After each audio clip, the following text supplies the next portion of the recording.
Welcome to the Radical Responsibility Revolution podcast. This is where we are transforming lives, inspiring you to reclaim your health, your wealth, and the power of your mind. Here we share actionable insights, inviting you to turn inwards and design your life of purpose and abundance. So, welcome back to another episode of Radical Responsibility Revolution. And today's guest is one of those women whose life quietly and then boldly answered the call. And I'm so excited to have you hear her story because it's really amazing. I'm joined by Cathy Derksen, a woman who didn't just reinvent herself in midlife, because I love the midlife. She followed a whisper that turned into a body of work touching women around the world. And I can't believe these things that she's done in the meantime. Cathy is the creator of multiple multi-author books focused on women's stories, wisdom, and possibility, including themes like passion, my favorite, purpose and possibilities, and Midlife Reimagined, because that's what we're doing. She's contributed to over 20 books and created 9 of her own. Yet, if you'd ask her 5 years ago, is publishing part of your future? I'm sure she would have laughed. Her pivot began with a moment that rearranged everything: a life altering car accident. We'll hear about that. The courage to leave an abusive marriage, and a deep knowing that the life she was modeling for her children and herself had to change. And what followed wasn't a straight line, as it never is. It was intuition, it was courage, it was tenacity. And she walked away from a toxic marriage, a specialized career, because these careers are not what we're here for, and later even the masculine bro culture of the financial industry. Not because she had a perfect plan, but because she trusted this inner voice saying, "This isn't it." So today she helps women reclaim their stories, their voices, and their next chapter, proving that midlife isn't a winding down, it's a waking up. And this conversation is about responsibility without self blame. It's intuition without apology. And what happens when a woman finally listens to the voice she was taught to ignore? Haven't we all been there? I'm so excited to have you here, Cathy. This is going to be so exciting because at the outset, I want to just say that you're such an inspiration when I talk to you, and I know you're going to be an inspiration to the women that are listening. So, first thing I ask every guest is, where are you today? Who is Cathy in 2026? How are you serving? Even more from that intro, we'll talk about all of the ways you got there, but how are you serving this world today in 2026? Yes, and thank you for having me here. It's wonderful to be part of this conversation. And thanks for that intro that brought so many of those pieces of my life together. And yes, over the last, I guess it's been like 15 years that my journey of twists and turns and finding that right direction has been going on. Where I am right now is really kind of moving more into that feeling that there's something bigger, there's something more, that what I'm doing is great, but there's something bigger I'm supposed to be doing. And so in the last few weeks, especially, I would say I've really been percolating on what is that? What does that look like? How do I get there? And that end of things. So, like you mentioned, a big part of what I've been doing over the last few years is creating multi-author books to give women that platform to share their story, become published authors, build visibility in their business. But I think I really need to move that up a notch with more retreats, more community, more like what do we do once we have shared our story? Where do we take that story? How do we really use that story? So that's kind of where I'm at right now. Yeah, that's so fun because it all I can feel is expansiveness. And that That's is my what word we for do. this year, Oh, expansion. well, okay. So Woohoo! that wasn't planned, folks. I love, I love having a word for the year. Mine is curiosity, but that's fantastic because that is expansiveness.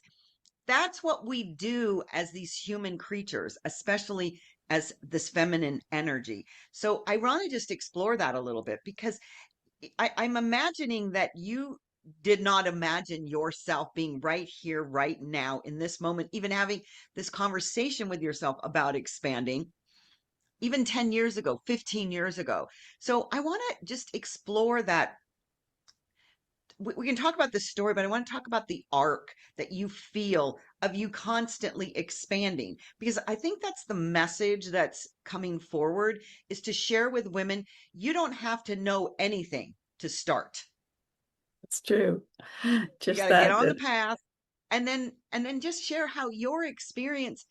I believe that we just are guided. Our intuition will guide us. The next step will be lit up.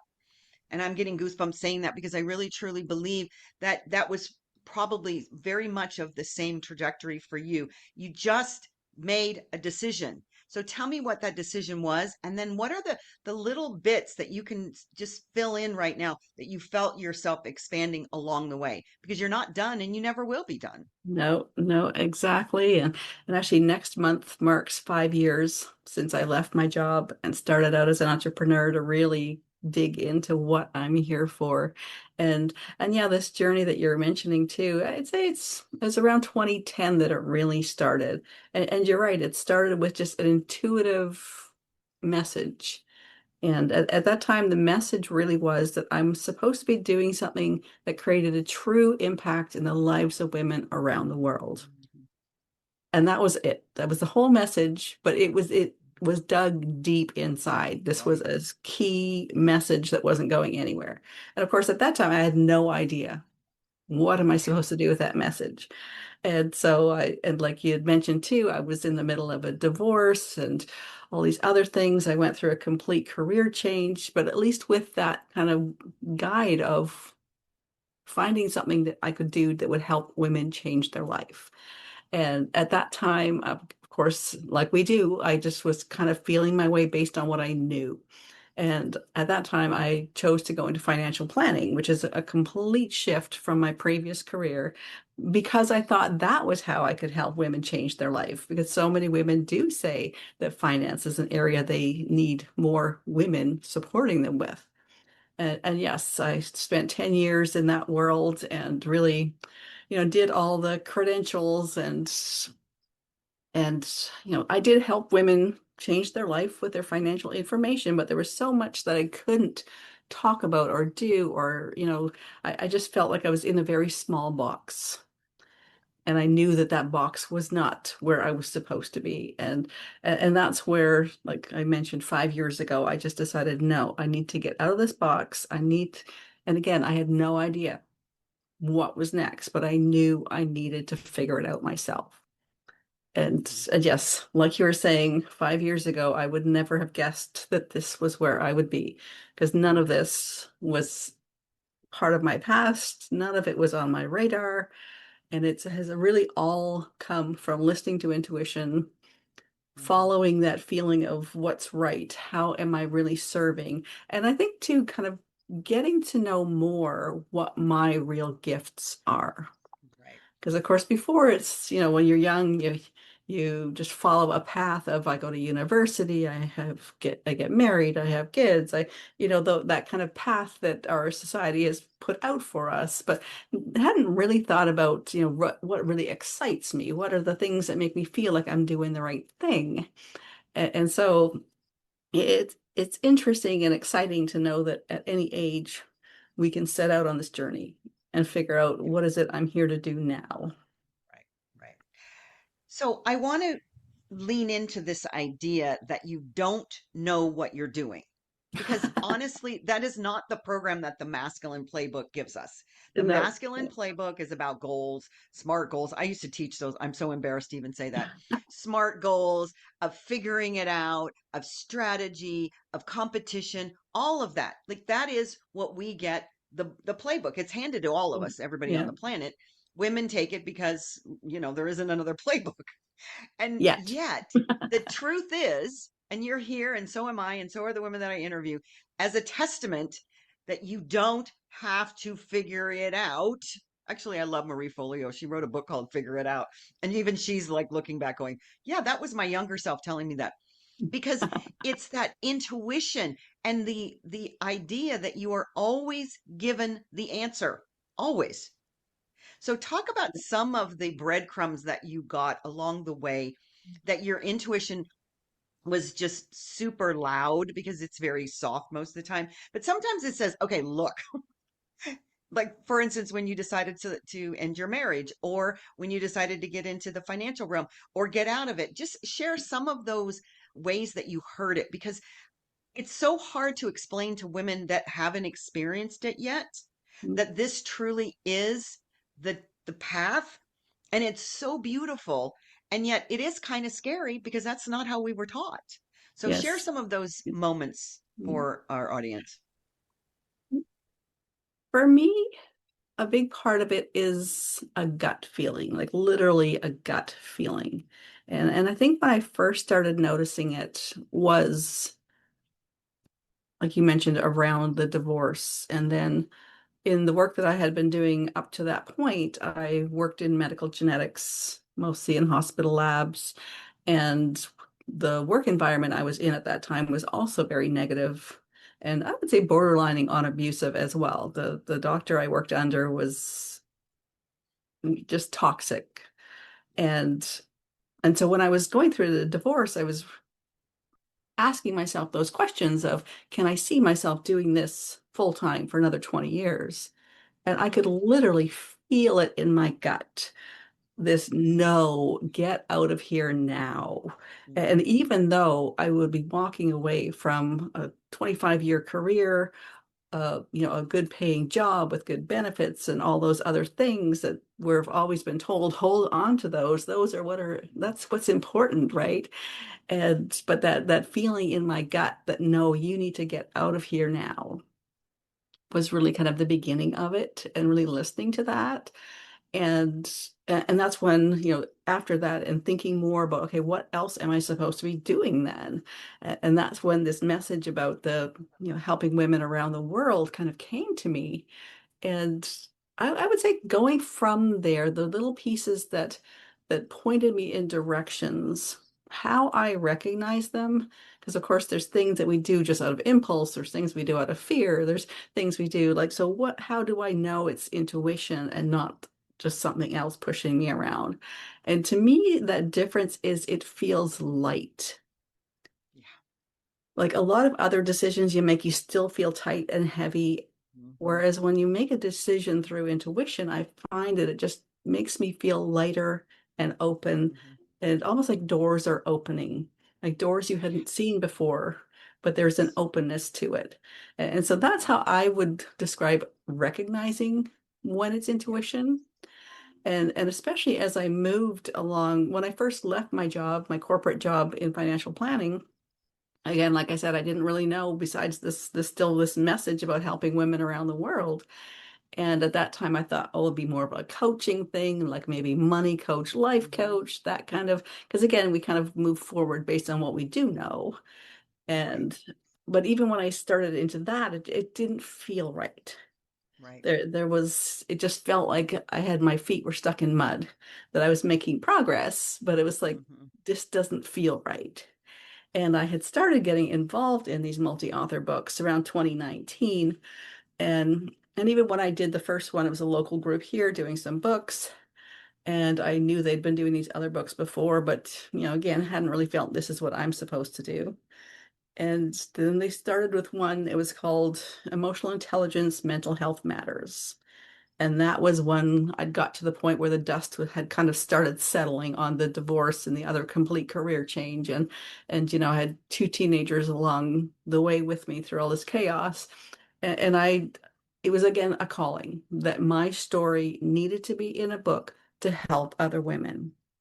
And it was almost like I wasn't allowed to say no. Just that feeling inside me was, no, you are doing this now. Your story will be in that book right now. Mm-hmm. And like I said, I'd never done that before. I had no idea what I was doing. Luckily, the group that I was working with was very good at walking us through it, getting us set up and all that done. And again, I had no plan on doing more, but there was just this thing that was like, okay, now you do another one with them. Now you do another one with them. And like you mentioned, December, I launched my most recent book, and that was the 23rd book multi-author anthology that I've contributed to. And again, if you'd asked me 5 years ago, none of this was, and now 23, like when I think about it, I think, wow, how did I do that? Like, how did I get 23? And many of them were with various different groups. I think I've worked with over a dozen different publishers now in all these Mhm. different books in different communities. And a big part of it just was that feeling of doors opening, walk through the door. Even though you don't know where the door is going, there's just a feeling that that's the door I'm supposed Yeah. to go through. And you hadn't even Yeah. seen the door before, but there it is. Now it's open. Hmm. And it, Hmm. and it really was, again, in that path of here I was trying to figure out, get this coaching world going and knowing that wasn't quite right. And at the same time, doing various books with various groups. And it came to me again, almost like this message that this is what you're supposed to be doing. You are supposed to be creating these opportunities for other women. Yeah. And it just, at that point, I went to one of the publishers I'd worked with. I proposed a collaboration that, hey, I'll create my themes and titles. I'll bring together my people. We'll create these books together. And again, I'd Hmm. never done that before. I'd never worked Right. directly with a publisher. I'd never coordinated like 20 people from all over the world to do anything, let alone it. Hmm. So the first book I created myself, I called it Embrace Courage. Yeah. What's And I think a different? lot of that title came from me knowing that I had to Right. embrace courage Right. to Yes. step into this whole new world. So it's so fun to listen to the story because number one, I would say every woman should ask themselves that question that you asked yourself from that career in the medical profession with the cranky man, because I've had many bosses like that. I probably was one of those bosses at one point because I got the masculine playbook down so well. And yet it was so powerful. It was almost like a muscle test that you did. What would this feel like if I was here for another 25 years? And your whole body screamed. So, Yeah. number one, I love the idea that you've said feeling several times and your body, because I really truly believe that that is our connection to our feminine energy, men and women, but women Yes. especially, is Yes. our body and our emotability. And we've talked about over the decades that women have too much emotion. Well, emotion is what that feeling is that tells us the feedback that we need. So you got those feelings all along the way. And for me, it's the trust and the faith that is so critical to this Yes. whole entire lifestyle or life beingness, that you just trust it every step of the way. Every when Yeah. you say a door open, it's not because you pushed it open, it's not because you kicked it open. It just opened. It feels like magic because I call myself the queen of magic. It just magically Oh, shazam, yes. it opened. Yes. And that Yes. is the beautiful energy that women can step into at any time that they choose. Yeah. So how would you say to a woman who's going, I don't even know what they're talking about. Like, I have this rote life, I'm stuck, I can't get out. What is the best wisdom that you would share? Because you have been in those places and yet you allowed an opening along the way. What is the best wisdom that you can share with them Yeah. about how to move through this? Yeah. And I would say too that a big part of it, like the books are the main kind of service that I do right now, but the big picture of everything I do is really focused on midlife women, helping them to see that there are opportunities and possibilities far beyond what they even imagine right now. And so with the books, I find that what I'm doing is I'm giving women examples. And because I think, especially as women, we learn from each other's stories. So we might be feeling like I'm stuck in what I'm doing. I can't do anything else. My family keeps telling me, settle down, calm down, just go back to normal. This is a phase you're going through. So with me, with the stories, I think the more we see and hear about examples of other women doing crazy things, new things, stepping into new worlds, the more it shifts that feeling. And to me, the word possibilities is where I put the pin on the wall. Because possibilities to me means things that we can't even see yet, things that we can move towards, but we can't see. So one of my big words of advice on especially midlife women is, like I was saying, it's usually our families and friends who are saying, oh, settle down, calm down, get over it, go back to normal. So really, one of the key things is finding communities of women who are letting each other explore, letting each other know that there are opportunities and possibilities. And I think for so many women, it's even around giving ourselves permission, because we don't give ourselves permission to even think about what we want.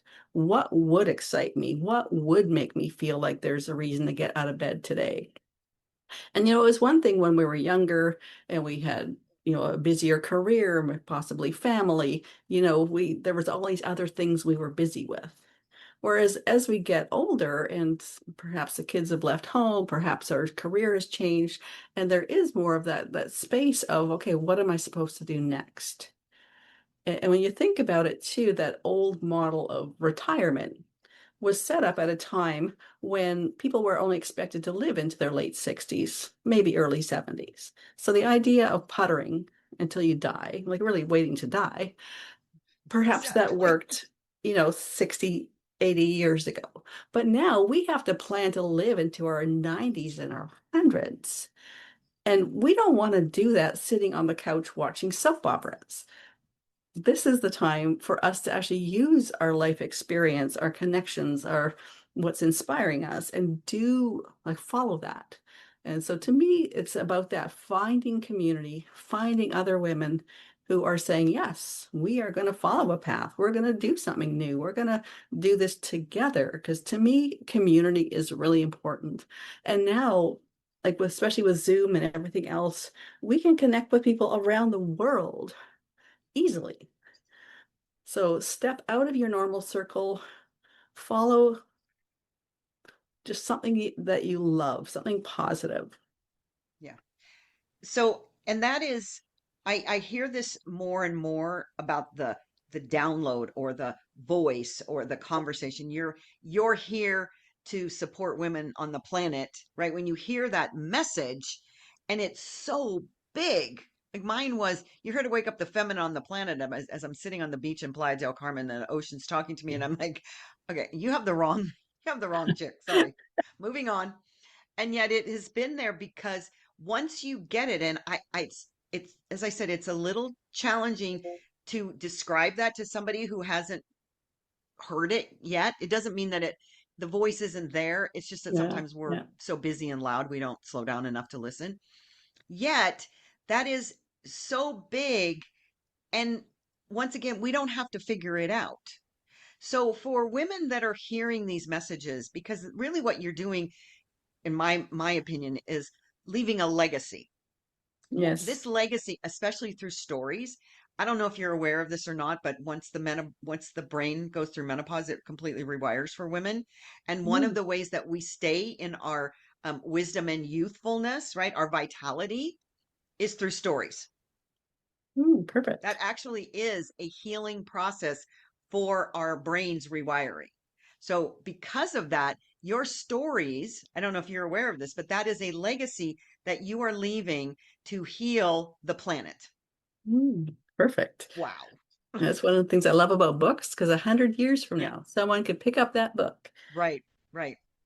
And women will be reading it, well, men too, I'm sure, but women will be reading it hundreds and hundreds of years from now to Yeah. hear those stories. And because our world is so technologically advanced, I believe that we are really craving the connection. That's that feminine energy. So, Yes. talk about that with the women that you have touched through the authorship, though, of these books, because Yeah. you're touching lives from their stories, but also their experience. I'm sure you have seen some tremendous, I don't know, transmutations, alchemization, transformations with them. Share some of those No, stories because I definitely, think that's definitely. just beautiful. Yes, yes. And a lot of the shifts, I would say too, come from that stepping into possibility. and stepping out of the little boxes we've been living in and realizing that there's more. And, like they say that like 92% of people have it on their bucket list to become published authors, but only 5% of people ever do. So even just that feeling of stepping into that, yes, now I am a published author, starts to shift that feeling of I'm stepping into something I never thought I would accomplish. And one of the other things I've been doing with my authors is we've been doing billboards in Times Square, which is Oh, again another huge bucket list that most people look at those things yeah. and think, well, wouldn't that be cool to be on a billboard in Times Square? But I'll never do that. Right. And literally, some of the women I've gone with, we've had our billboards up, are in tears, Mm, looking at themselves up here in New York City on Times Square in the bright lights, thinking, wow, I never thought I would do that. yeah. And then that feeling of now what else is possible. Right. And one of my favorite stories with my authors, one of the one of my authors, I think she actually just turned 75 this year. And I met her I guess about 3 or 4 years ago. And at that time she was feeling very like no one cared what she had to say, Mm, and she'd spent most of her life feeling she had to hide what she was all about, like what her real, like she's very into energies and crystals and this mhm. whole kinds of thing that none of her family or her like that normal part of her community Right. understands at all. So she spent most of her life feeling she had to hide it and that nobody wanted to hear about it. She was in my first book, so my Embrace Courage book, and that started opening things up for her because she got a lot of great feedback from people that they loved what she'd written and they Mm, related with her story. And then next thing I knew, she got involved in one of my next books that was called Midlife Awakening. And then next thing I knew, she was now doing her own solo book. So since that, so it's been oh, roughly 2 years. She has participated in two of my books and released two of her own solo books. And now is doing a podcast channel. She's doing like local things. Like this is again, she's 75 years old and had spent yeah. most of her life, like into her 70s, hiding Hmm. what she was really excited about in life and now realizing that no, I can talk about this. People want to hear about it. And yeah, to have, here she is figuring out YouTube, doing shows and events and all this stuff. And now she's already talking about her next book, Oh my gosh, so that's it's, so fun. that's one of my favorite stories. I love that so much because I did a podcast last week on Ikigai. So I don't know if you know what Ikigai is, but basically it's a blue zone in Japan where they went and researched. A guy wrote a book on people that are, 60s, 70s, 80s, 90s, and how they thrive, right? They're not sick and they don't retire. They I call it rewiring and refiring because this whole notion that, as you said, sitting on a porch or watching a soap opera seems really boring. And yet I believe that that's what this movement is towards. And this woman that you just described is a walking example of that, is that we stay young in um, time because we're destined to be on the planet for much longer, especially with all the advancements they're going to do with AI and medical. But what are we going to do with that time? How are we going to show up and be on our purpose and our passion? And I know that's such an important component for you. So share with the audience about purpose and passion from your perspective, because it's a driver. It will allow us to be happy for the rest of our lives. We don't have to give up at any particular age. No, exactly. And we do need to stay social. We need to stay learning. We need to be doing new things. And that's what, like you say, will keep us young no matter what our real age is. And one of my favorite quotes, it's Howard Thurman's quote. And he's like, don't Mhm. ask what the world needs. Ask what makes you come alive and go do that. Because what the world needs is more people who have come alive. And that, as soon as I saw that quote, yes, it anchored in everything I do because it's all about figuring out what makes you come alive and go do that. Yeah, And this idea too that we are what is shifting the world. I mean, yeah. as we know, the world right now has a lot of stuff going on that we don't want to talk about. Right. But the more we shift that positive energy and the more we bring people who are coming alive, I believe that is what is going to shift the world, that Right. we need Absolutely. more of that. Hmm. And so reminding people, find what makes you come alive and go Right. do that. Right. The phrase is what you focus on expands. Yeah, So if we focus on that passion, that purpose, that aliveness, that excitement, then we will see more of that. And I yes, love the idea of NLP because, I've been doing that for years. And yet we are just mirroring what is inside of us. So if we don't like what we see outside of us, then it's an inside job. It's not about it's not like being in a movie theater. We're the projector. And it would be like going into a movie theater going up to the screen and trying to move the people around on the screen when it's happening from the projector. So it's so fascinating to listen to you as a wise woman say that when we do focus on um, that energy that's in us, that aliveness, yeah, that is what is going to heal the planet because it truly is. And it yeah. is that critical mass, the 100th monkey theory, the tipping point that when we all begin to do that, we're not here to fix anybody, including ourselves, because we're not broken. But if we No, begin to do that, then life will dramatically shift. And I really believe that 2026 is about this rebirth. So let's talk about 2026 and what you said you're expanding, you're looking at some new opportunities for you of how you can serve these women. What would you like to say to the audience that they can come to you either through your website, your social media, and connect with something that they could do right now? What's a mhm, fun thing that you have for us? yeah. Yeah, and I'd love for them to connect to, as far as social media goes. LinkedIn is where I hang out the Okay, most, so find me perfect. there. And my Yep. website is inspiredtenacity.com. And on there, We'll I've have got a that lot of, in the show notes. We'll have all that in the yeah, show and notes. I've got, you can download free PDFs of my books. You can check Cool. out what the new opportunities are for the books coming up. And one of the things too that I'm starting to add more on, like I mentioned, the billboards in Times Square. So taking my Mhm. authors to New York City, we do like a 3-day retreat and they get to meet each other and do fun things. Last time we had one woman came from Germany, another one came from Australia, and it was just a really fun time. But I'm definitely planning on doing more retreats and in other places. My big vision is places like New Zealand and Australia and Europe and really go places. So those are some of Mhm. the new things that I'm percolating on and yeah, and really building more opportunities for women to get published. But really, like you say, that idea of sharing our stories, leaving that legacy, and really Mhm. inspiring the women around us to Mhm. follow that too. And I think part of it too is almost a responsibility that when we have this calling for positive things, that we follow that because we really are role models for each other. Yeah. And I always love to say that courage is contagious. Yes.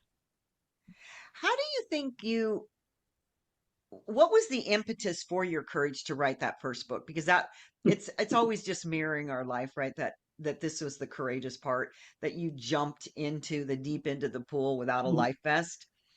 What are some of the feelings that came up for you just to move you into that choice, because it is all about choice. Yes, And that yes. I love that was your first book, because that's what I'm going to ask everybody listening to this is step into some small act of courage.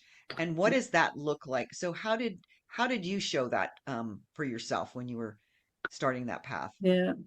Yeah, and I think part of it, when I first started making all these changes was that idea that I'm being a role model for my kids. Mm, And if I'm settling for a life that is clearly negative and toxic and not positive, then that's the example I was leaving for my kids. So I think that was a big part of the motivator for me to really dig deep and just take these things on. And yeah, finding courage and just knowing that you're going in the right direction. right. And a big part of that really does come back to that internal feeling of, yes, this is the right next step. This is the right answer. This is the next thing to do. But I mean, like I said, a lot of those big changes were literally intuitive callings of this is what you're supposed to do next. This is where you're supposed to be going. And I Mhm. think that action to take, I think really is to slow down enough to hear those voices and then to think, what is that next step? Yeah. And going back to what you're saying about courage too, that I think that's a huge part of it. That so many Mhm. we're often just feeling stuck where we Yeah. are, but not feeling that discomfort enough to change that. And Right. so, think about, do you want to stay where you are? Do you want to continue to feel stuck? Mhm. Or do you want change? Yeah. I have a saying that pain pushes until vision pulls. Yeah, I love And that. Yeah. sometimes, just like you were in that environment that, way, way back with the medical career, the pain finally just got to the place where you could see a vision. You didn't even know what it was. Yeah. And I love the idea that you were I hear this all the time on, I like reality shows, so that people are saying, I want to make my kids proud, right? So we can borrow courage, we can borrow that approval. At the end of the day, it's all about us, but we need a place to start. So I think that's just so beautiful that you were open to that. I want to make them proud. I don't want to be a model for something that I don't truly believe in.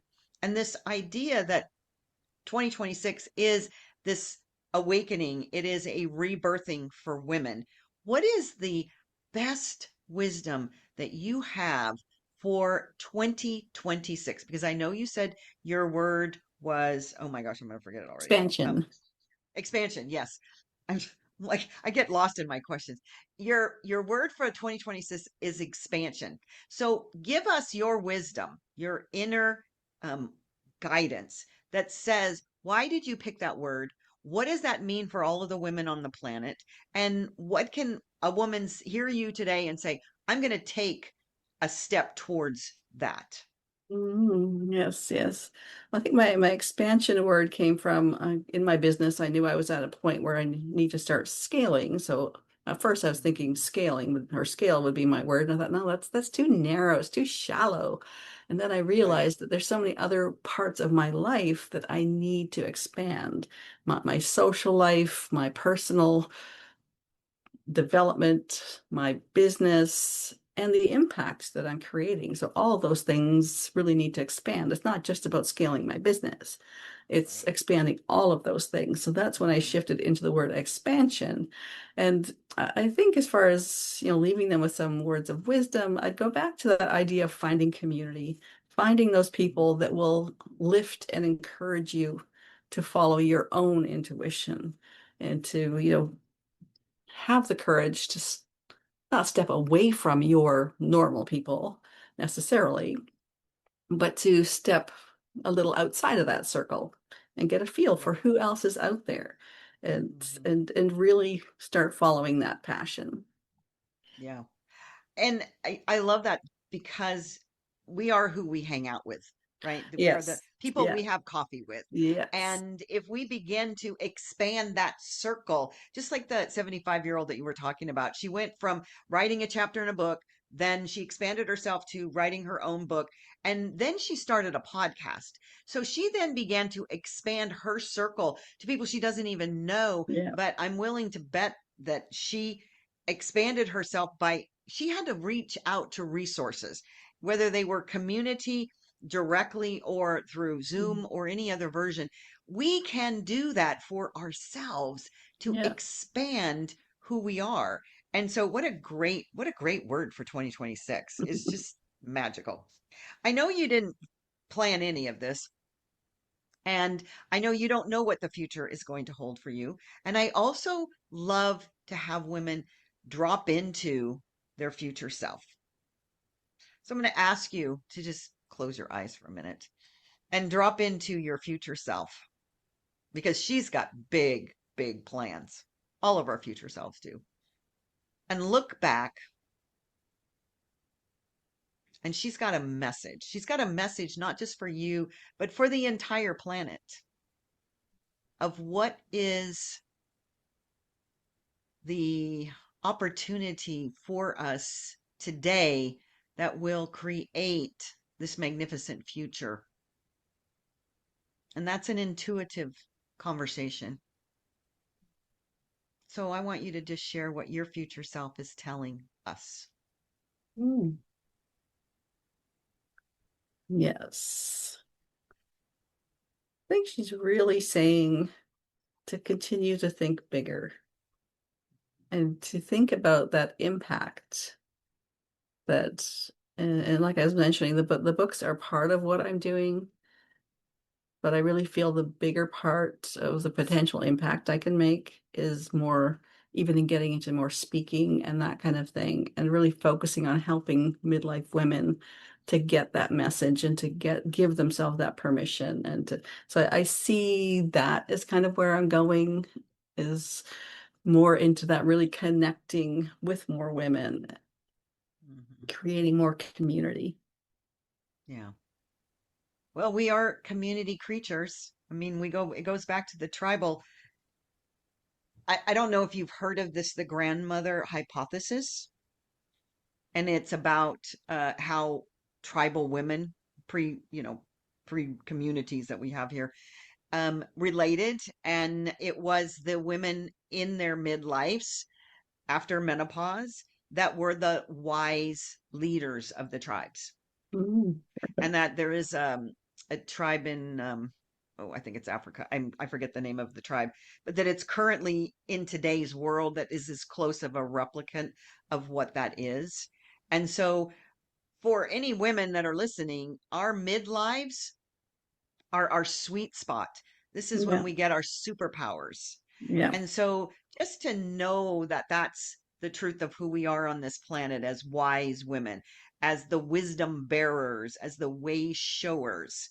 What do you dream that women will be leading the planet to do in, I don't know, 20 years? Yeah, and I think, again, back to where things are right now and where we would all love them to be. I see women, and like you say, using that wisdom and that community to demonstrate that we can have productive economies, we can have successful countries using peaceful, cooperative, collaborative systems and not the competitive, violent systems that we're in the middle of right now. Because I think, again, going back to the idea of community and feeling like we are one, Mhm, I think is where the women will bring that shift because collaboration and connection are what we do naturally. mhm. And yeah, I imagine a world where that is how we do things, and that, between countries, within countries, that it is focused on positive connection and collaboration. Yeah, I agree. I believe that we women are leading the way in a very, very powerful energy. And it is that energy, it is that frequency that is the feminine energy. And because for the last 2000 years or so, we've been getting that playbook that is all those things you said. It's just masculine energy, and they both have a place. It's Yes, just that if one is in the dominant role, then we don't have balance. So here's to balance in 2026 that's and right. expansion. Yes. So, if you would like to just share and leave us with what is the moment to rise to for women in this moment, in this very month of January, because January is the beginning. So, whoever's listening to this, what is something that they can rise into, they can begin to expand right now in January? Yeah, yeah. Yeah, I would go back to that quote that I was mentioning too, about finding what makes you come alive. Because to me, Mhm. that's where it starts. It Yeah. starts by us, because it's so easy to just feel stuck in feeling frustrated or feeling overwhelmed or feeling like that you're not in control. Whereas shifting that a bit and just thinking, what is that one thing that makes me feel positive? What's that one thing that makes me feel alive, that makes me feel I'm creating something, I'm contributing to something? And just start there. Start with identifying that and then start expanding it, whether it's focusing on it for a couple minutes at a time, whether it's finding a block of an hour a day that you can actually do whatever that is. And that could be, for some people that is being a great grandmother, really helping that next generation to develop and feel loved and connected, or whether it is creating podcasts and big events where you're sparking activity and excitement in the masses. So don't worry about it that it needs to be huge. It needs to Right. be what makes you come alive. It could be painting, it could be traveling, it could be singing, it could be, there's so many things it could be. Yeah. But identify that and work on expanding how much time every day that you're doing that. Mhm. You heard it. This is something that is so simple, and you can start right now. Just start listening to yourself and finding that place that makes you come alive. That is such beautiful wisdom to share with those that are listening today. So, Cathy, this has been a beautiful experience. It's been full of great insights and wisdom that anybody can take and begin today. And that's what it's all about. Don't wait. Don't wait for the magic to start happening. Create the magic right now. Thank you so much for sharing with us today.